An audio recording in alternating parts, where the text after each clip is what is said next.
bring in senior political analyst Britt Hume. Good evening, Britt. I want to talk to you about the Hunter Biden story. We've talked about the media angle here, but obviously this investigation is continuing. Here's another piece of Chuck Grassley today. We can only expose the records that show that $5 million went from people in China to the Hunter Biden. We just follow the money and the facts where they lead us, and we aren't done with this yet. We'll probably be making some more revelations yet this week in Senate speeches. And we'll be looking for those revelations. What do you make of this story? Well, I think it's pretty clear, Brett, that it's not just allegations of influence peddling. I mean, clearly, Hunter Biden was peddling whatever influence was available to him through his father.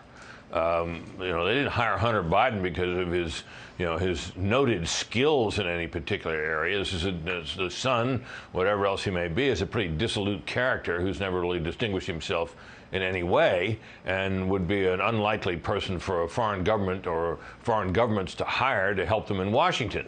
He was hired, obviously, because his father was at the time vice president. And for the president now to say that, well, he never knew anything about it. He said this all along. He never knew anything about his son's business dealings or his brother's business dealings in the same arenas. Is a little hard to believe. After all, Hunter Biden flew into China with the vice president on Air Force Two. What did they have the whole trip, and the father never asked his son what he was doing over there? I mean, it just doesn't hold together.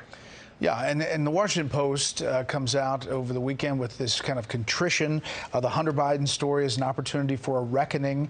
Why is confirmation of a story that first surfaced in the fall of 2020 emerging only now? Twitter blocked the story altogether. Facebook downranked the story in algorithms. This series of events has prompted allegations of a cover-up, or at best a double standard. The lesson learned from 2016 was evidently to err on the side of setting aside questionable material in the heat of a political campaign. The lesson learned from 2020 may be, well, that there is a danger of suppressing accurate and relevant stories. That's from the editorial board of the Washington Post, which, by the way, the header is "Democracy Dies in Darkness." In darkness, right. Well, when is it not a bad idea to suppress accurate and relevant stories? It always is, of course, and this was, as it turns out, and a lot of us thought so at the time, an accurate and relevant story that broke in the New York Post with lots of detail, lots of facts alleged, and the mainstream media. It's not just Twitter and Facebook, which disgracefully refused to allow the story to appear on their sites, but it was also newspapers, including the Washington Post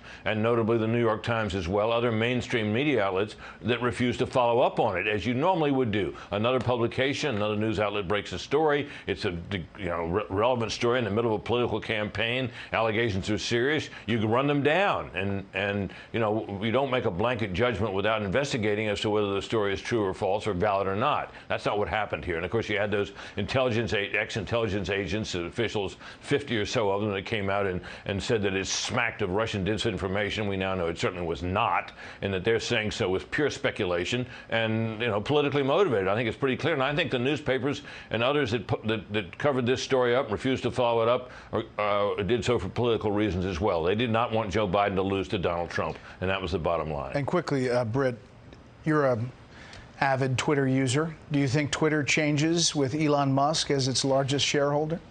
I think so, and I think that's a good thing. I think it'll be a more open platform, and this kind of monkey shines that they've been doing, where they suppress certain stories and cancel people and shut them down and so forth, needs to go away. Look, whether you're a fan of Donald Trump or not, it's not a good idea for the former president of the United States not to speak on, one of the most important communications platforms in America, which Twitter certainly is, and profits from being. So I think that things may change at Twitter. I noticed that one Twitter big shot said he was quitting because he didn't want to work for Elon Musk. And I suspect that in the eyes of many, that's good news. All right, Britt, as always, thank you. Hey, Sean Hannity here. Hey, click here to subscribe to Fox News YouTube page and catch our hottest interviews and most compelling analysis. You will not get it anywhere else.